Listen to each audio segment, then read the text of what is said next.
আমি সুন্দরী নই, সাদামাটা সাধারণ এতটাই যে কারো গল্পের নায়িকা হওয়াও যায় না। আমি শুচিস্মিতা নই, বরং হাসলে আমাকে খারাপই লাগে। আমি সুবক্তা নই, মেপে কথা পরিমিত আলাপ আমার দ্বারা হয় না।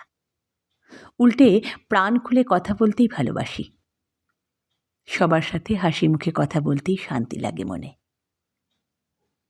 বিদ্যেবতী বা বুদ্ধিমতী কোনোটাই আমার বিশেষণ নয়, অতি সাধারণ নগণ্য একটা মেয়ে, এতটাই যে কারো কবিতায় কল্পিত নারী হওয়াও যায় না। আমি ভীষণ একগুঁয়ে জেদি নাছোড়বান্দা ধরনের, বারণ শুনি কিন্তু অকারণে বারণ মানি না।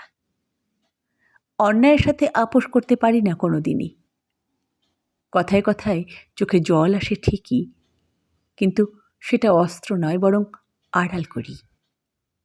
আমি ভীষণ রকম ভঙ্গুর, কিন্তু টের পেতে দিই না, পাছে আঘাতকারীর অনুকম্পা হয়।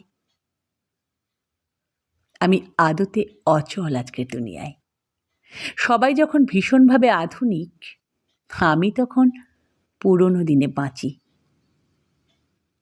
প্রাগৈতিহাসিক বলে ঠাট্টা করে অনেকে, আড়ালে জানি, তবু বদলাতে ইচ্ছে করে না। আধুনিকতার বিরোধী নই, তবে বিশ্বাস করি আধুনিকতা পোশাকে নয়, মনে হয়। আমি ভগবানে বিশ্বাসী, কিন্তু কুসংস্কারে নয়। আমি মনে করি কাউকে দেওয়া শ্রেষ্ঠ উপহার হলো সময়, যা ক্রয় করা যায় না। আমি প্রার্থনায় বিশ্বাসী, কিন্তু ভণ্ডামিতে নয়। লোক দেখানো লৌকিকতা আমার আসে না। যেটুকু মন থেকে আসে সেটুকুই করি। আমি বদমেজাজি, কঠোর এটা জেনেও পাল্টাতে পারি না নিজেকে। নিজের অসহায়তা যতটা না কষ্ট দেয়, তার চেয়েও বেশি কষ্ট দেয় প্রিয়জনের পরিবর্তনের অবস্থায়।